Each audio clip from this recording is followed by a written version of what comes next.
네, 시청자 여러분. 이 시 다들 한 번쯤은 암송해 보셨죠? 윤동주 시인의 서시 죽는 날까지 하늘을 우러러 한 점 부끄러움이 없기를 잎새이는 바람에도 나는 괴로워했다.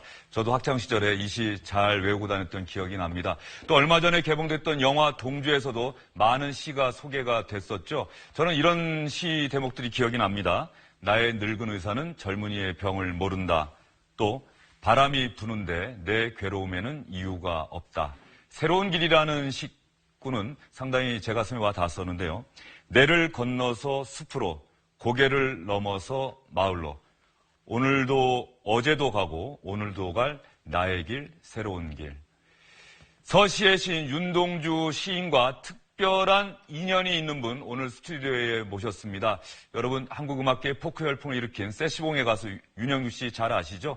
윤영주, 윤동주 이름에서도 특별한 인연이 느껴집니다. 윤영주 씨 스튜디오에 나오셨습니다. 어서 오십시오. 맞습니다. 예, 제가 그 자리로 좀 이동하도록 하겠습니다. 예. 기타를 또 들고 나오셨네요. 아유, 반갑습니다. 감사합니다. 예. 제가 2년이라고 시청자분들께 말씀드렸는데 뭐 여러 차례 말씀하셨겠습니다만 윤동주 시인과 어떤 인연이십니까? 육촌 형제니까 할아버지끼리 친형제고.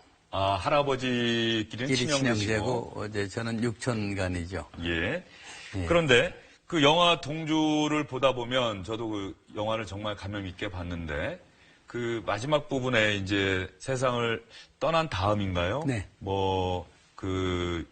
윤동주 시인의 시신이라도 수습하기 위해서 가족들이 가는 장면도 나오고 그 전에 면회하는 장면은 잘 기억이 안 나는데 예. 안 나왔고 예.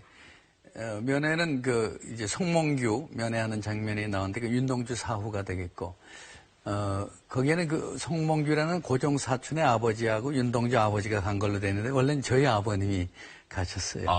그래서 이준익 예. 감독이 조금 송몽규 이 영화를 드라마타이즈 하다 보니까 조금 사실과 달라진 건 좀 용서해 주십시오 그러더라고요. 예. 네. 아마도 영화 동주 속에서는 이제 윤동주 씨는 워낙 국민들이 잘 알고 네네. 송몽규라고 하는 인물은 잘 모르는 분들이 많으니까 네네. 그분을 좀 부각시키기 위해서 예. 약간의 이렇게 변형을 가했다. 맞습니다. 예. 그러니까 윤동주는 너무 내성적이고 뭐 이렇게 영화적으로 다루기가 좀 그랬대요. 그래서 아주 그 성격이 상대적인 고종사촌 송몽규를 성격적으로 이렇게 대조시키면서 하느라고 송몽규가 많이 알려지게 됐죠. 윤영주 선생님은 그러면 성장하시면서 아버님으로부터 윤동주 시인에 대해서 이야기를 많이 들으셨겠습니다. 아버님은 윤동주를 데리고 일본을 가시기도 했고 모든 가축 생활도 이제 다 정해주고 하셨던 그리고 또 용정에서는 윤동주가 자랄 때 선생님이기도 했어요. 예. 삼촌이지만은. 그래서 아버님이 들려준 윤동주는 아주 내성적이고 어디 있는지도 잘 모를 정도로 늘 고향에 와도 시집을 들고 산에 올라가서 종일 시를 읽다가 내려오고 밥 먹을 때면 등장하고 그런 아주 유순하고 내성적인 그런 성격의 조커였다고 얘기를 하시더라고요. 예. 네.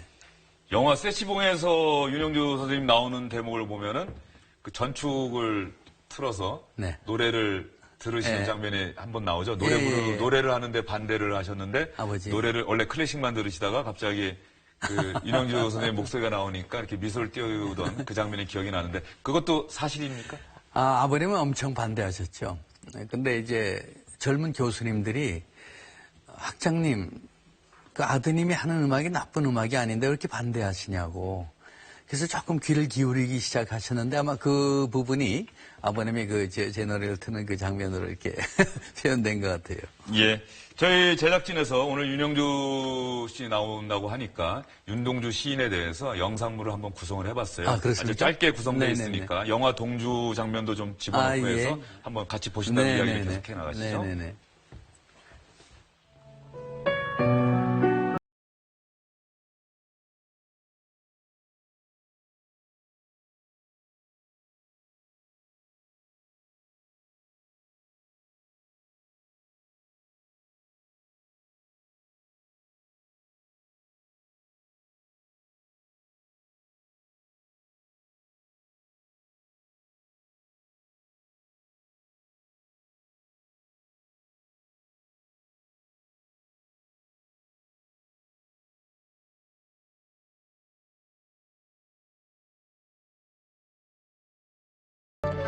윤동주 시인이 세상에 태어나셨을 때가 1917년 17년 12월 30일이죠. 아, 거의 네. 17년의 마지막 세모에 네, 태어나셨고 세상을 떠나신 게 1945년 2월인가 2월 16일 날. 예, 네, 광복을 보지 못하고 6개월 전에 예. 떠나셨죠. 그리고 그 부분에 대해서 제가 궁금한 게 의구심은 갖고 있는데 아직 사실 확인이 안 된 듯한 게 생체 실험을 당했다라고 하는 이야기가 많이 있지 않습니까? 해방 후에 그 일본 교도관이 양심 선언을 했죠. 그리고 그때 밝혀진 것이 거기 한국에 많은 학생들이 또 구속돼 있었는데 구금돼 있었을 때 바닷물을 증유해서 만든 증유수를 영양제라고 속이고 매일 한 대씩 주사를 놨다는 이름 모를 주사를 맞은 거죠. 예. 네, 그것이 바로 종전 직전에 일본에서 벌어진 사건이라고.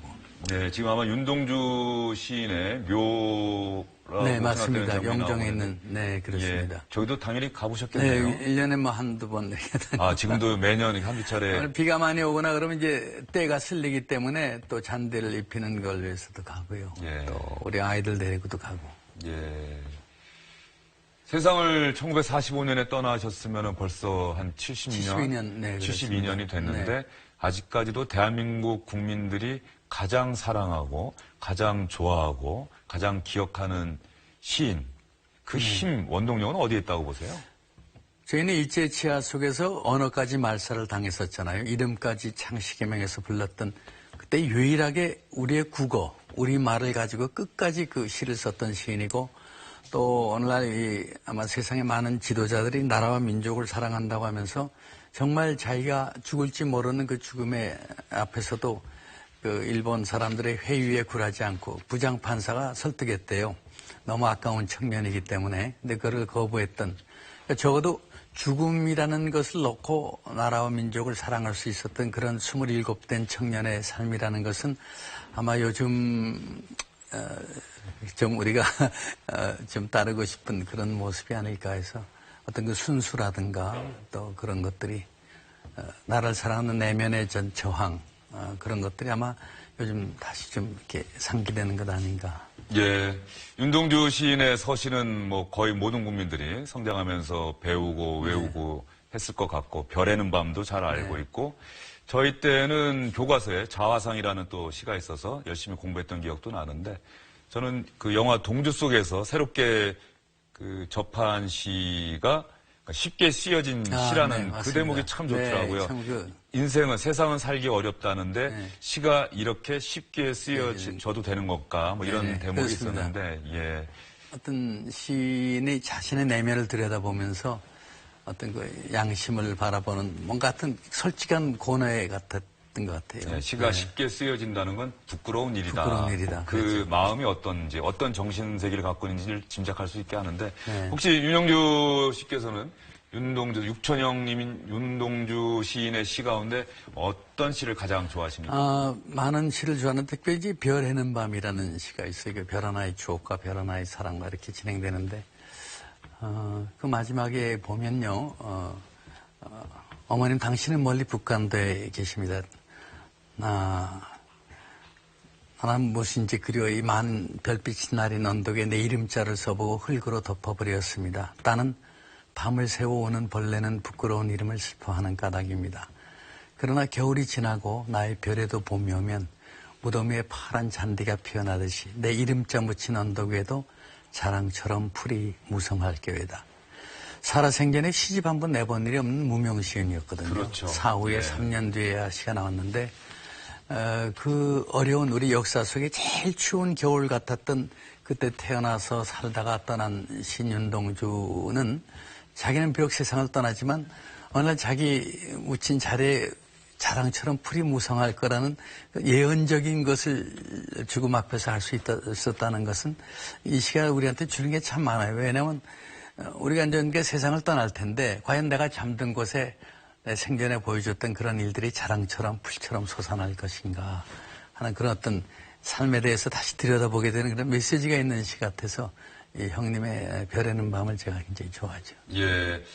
그 말씀 듣다 보니까 윤동주 시인의 시에는 늘 그 부끄럽다라고 하는 이 표현이 참 많이 들어가는 것 같아요. 그 일제치하라고 하는 그 속에서 그 영화 속에서 나오는 것처럼 같이 독립투쟁을 선봉에 서서 하지도 못하고 맞습니다. 그러면서 목숨을 부지해가고 나는 이 시를 쓸 수밖에 없는 그래서 그런 상황에 대해서 좀 부끄럽다라고 생각하셨던 게 아닌가 싶은 생각이 좀 심지어는 드는데요. 자기 이름이 일본 말로 불려졌다는 것 자체도 그건 자기가 원해서 한 게 아니잖아요. 또 일본 가서 공부를 예, 했으니까요. 꼭. 그래서 매일 자기 내면을 보면서 자기의 그 어떤 성찰과 또 부끄러움과 어떤 성숙되지 못한 그런 것들에서 고뇌했던 청년 같아요. 예.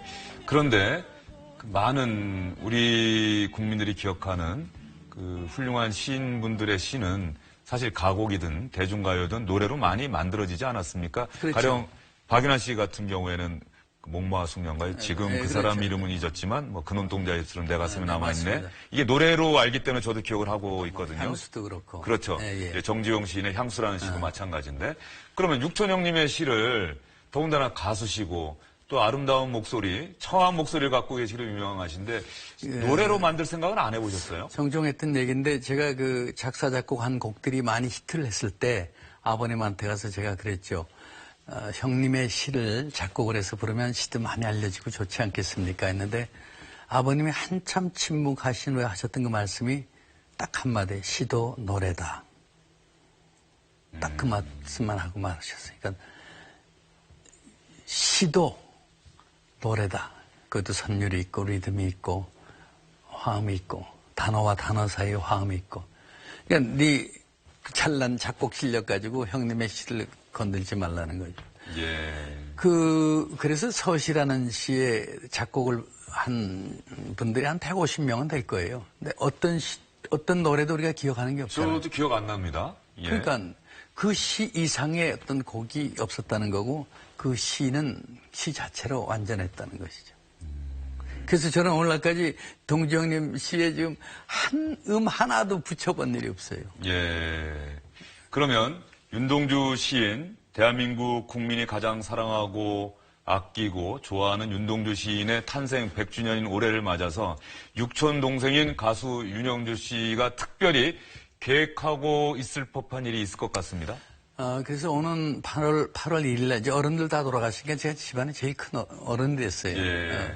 근데 그냥 지나치기가 좀 그렇고 해서 동정님의 탄생 100주년을 기념하는 기념 음악회 콘서트를 8월 1일 날 예술의 전당에서 하게 되는데 그냥 뭐 제가 노래하고 얘기하고 마는 게 아니고 뭔가 좀 이렇게 새롭게 해보고 싶었어요. 그래서 거기 한 30분짜리 뮤지컬 이번에 초연되는 게 있는데 그 내용은 뭐냐면 동주 형님과 저의 대화를 가지고 만든 뮤지컬이에요. 예. 근데 제가 그 대화의 대상이 윤동주인 걸 모르고 쭉 진행되다가 맨 마지막에 가서 동주 형님 이렇게 끝나는. 그 다음에 또 한 가지는 그 윤동주에 대해서 얘기할 수 있는 우리 평론할 수 있는 교수님 중에 김은교 교수라고 숙명여자대학교 예. 그분이 한 15분 강의를 해요. 공연 중에. 그러니까 뮤지컬과 또 윤동주에 대한 강의와 그다음에 제 노래와 또 윤동주에 대한 삶의 얘기를 들려주는 그런 얘기들 이런 것들이 어우러진 좀 특별한 공연이 될 것 같아요. 예, 알겠습니다. 8월 1일 예술의 전당이라고 말씀하셨는데 네, 네. 윤동주 시인을 정말 좋아하시는 분들이 이 공연 가서 보게 되면 정말 뜻깊은 시간이 네. 되지 않을까 싶고요. 그리고 윤영주 선생님께서 직접 시에는 곡을 못 붙였지만 육천형님을 생각하면서 만든 노래가 있다고 들었습니다. 그것이 해방되고 나서 그 중국 땅이 공산화가 되면서 44년 만에 제가 동정님 묘사 앞에 가서 섰을 때 무덤 앞에서 만든 노래. 예, 그러면 제가 시청자분들께 좀 이렇게 기타 반전 좀 계속해 주십시오. 시청자분들께 저 마지막 인사드리고 나면 이렇게? 그때 우리 윤영주 네. 선생님의 그 노래를 들으면서 한 2분 정도 들으면서 주영진의 뉴스 브리핑 네, 마무리하도록 네. 하겠습니다. 네, 시청자 여러분, 주영진의 뉴스 브리핑 오늘 순서는 여기서 마무리하겠습니다. 가수 윤영주 씨가 육천 형님 윤동주 시인을 기리고 생각하면서 만든 노래 들으면서 여러분들도 한번 윤동주 시인의 삶, 또 죽는 날까지 하늘을 우러러 한 점 부끄러움이 없기를 바랬던 젊은이의 마음 한번 생각해 보시죠. 감사합니다. 당신의 하늘은 무슨 빛이었길래 당신의 바람은 어디로 불었길래 당신의 별들은 무엇을 말했길래 당신의 시들이 이처럼 숨을 쉬나요?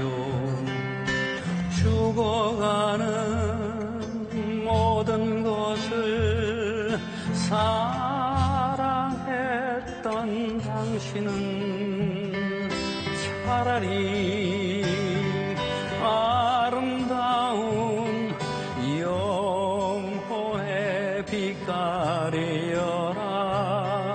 잎새이는 바람에도